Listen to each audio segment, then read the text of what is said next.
বন্ধুরা, নতুন মোবাইল কিনবেন কিন্তু বাজেট মাত্র ৩০,০০০ টাকা। বাজারে এত ফোন এসেছে যে কোনটা নেবেন বুঝতেই পারছেন না। আজকের ভিডিওতে দেখাবো ৩০,০০০ টাকার নিচে সেরা ৩টি স্মার্টফোন। ভিডিও শেষ পর্যন্ত দেখলে আপনার জন্য পারফেক্ট ফোনটা নিজেই বুঝে যাবেন। ১ নম্বর, রেডমি নোট 13 প্রো 5G। এই ফোনটাতে ১০০ এমপি মেইন ক্যামেরা রয়েছে আর ফ্রন্ট ক্যামেরায় 16 এমপি।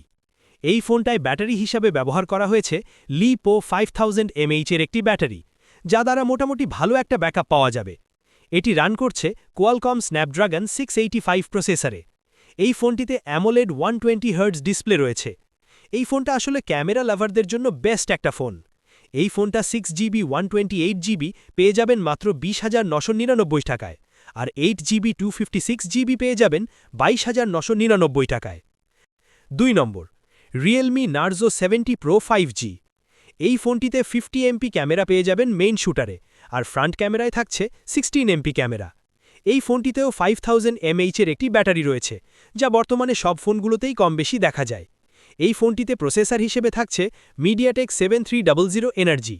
এই ফোনটি দুইটি ভেরিয়েন্টে 6GB 128GB পেয়ে যাবেন 22,500 টাকায়, অপরটি 8GB 128GB পেয়ে যাবেন 24,500 টাকায়। ৩ নম্বর, স্যামসাং গ্যালাক্সি A34 5G। এই ফোনটিতে 50 এমপি ক্যামেরা রয়েছে এবং ফ্রন্ট ক্যামেরায় 13 এমপি। এই ফোনটিতে ব্যাটারি পেয়ে যাবেন 5000 mAh। এই ফোনটিতে স্যামসাংয়ের প্রসেসর থাকছে Exynos 1380। এই ফোনটি একটি ভেরিয়েন্টে পেয়ে যাবেন 30,000 টাকায়। ভিডিও ভালো লাগলে লাইক দিন, কমেন্টে লিখুন আপনি কোন ফোন কিনবেন, আর এমন অনেস্ট মোবাইল রিভিউ পেতে সাবস্ক্রাইব করে পাশে থাকুন।